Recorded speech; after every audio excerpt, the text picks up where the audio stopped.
This is Mermaid Man and his sidekick Barnacle Boy. They're retired superheroes who live in the undersea city of Bikini Bottom, and they're also the United States Navy's dark little secret.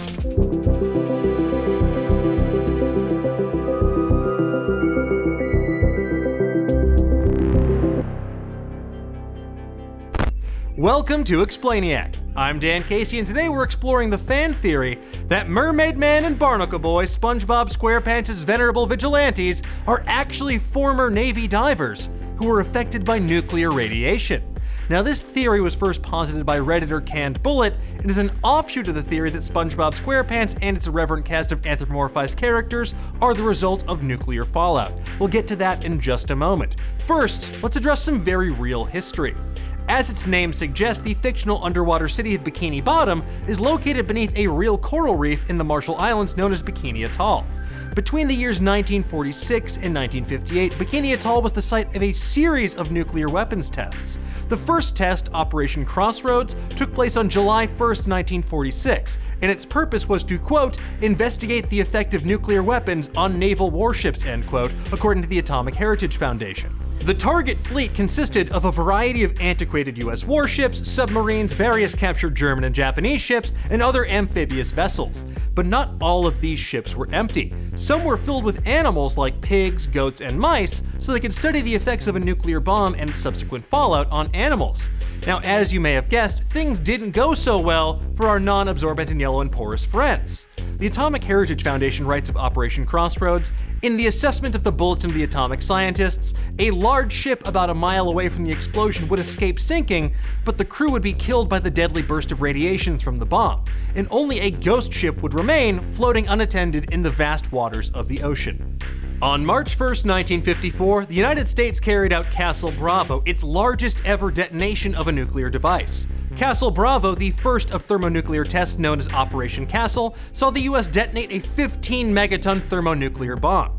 Over 1,000 times more powerful than either of the atomic bombs dropped on Hiroshima and Nagasaki during World War II, it released massive amounts of radioactive material into the atmosphere, which then fell over 7,000 square miles, according to the Atomic Heritage Foundation. In a 1957 Saturday Evening Post article, it was revealed that a group of scientists and crew members were exposed to unexpected radiation due to blast debris falling on their outpost. They were forced to remain indoors until they could safely be airlifted out.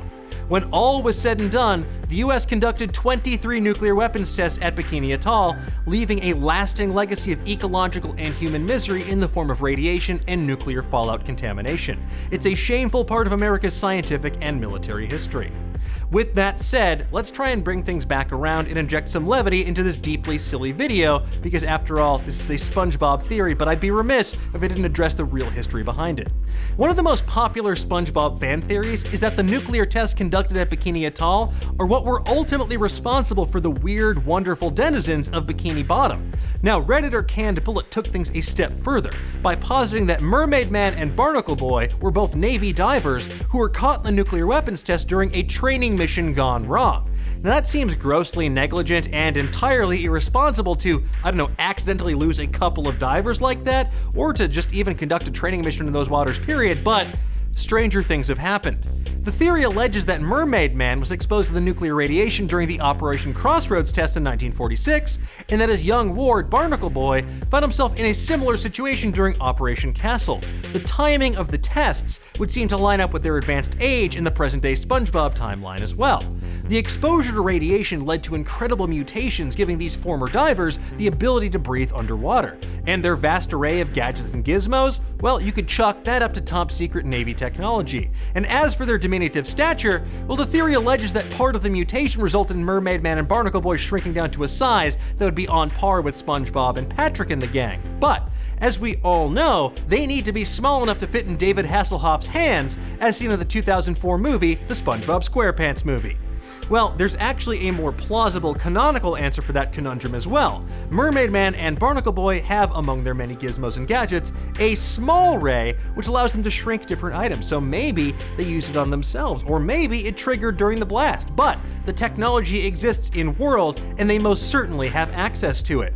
While this theory seems at odds with Mermaid Man's account of his superheroic origins, which involves being a young, handsome, muscular lad doing laundry at the beach while surfing, getting sucked into a whirlpool, and being rescued by mermaids who gave him a magic sea star that lets him breathe underwater, you need to remember, Mermaid Man is a senile old man. Another version of Mermaid Man and Barnacle Boy's origin involved everything from radioactive ants to aliens to jungle earthquakes to magic crystals to overcooked popcorn.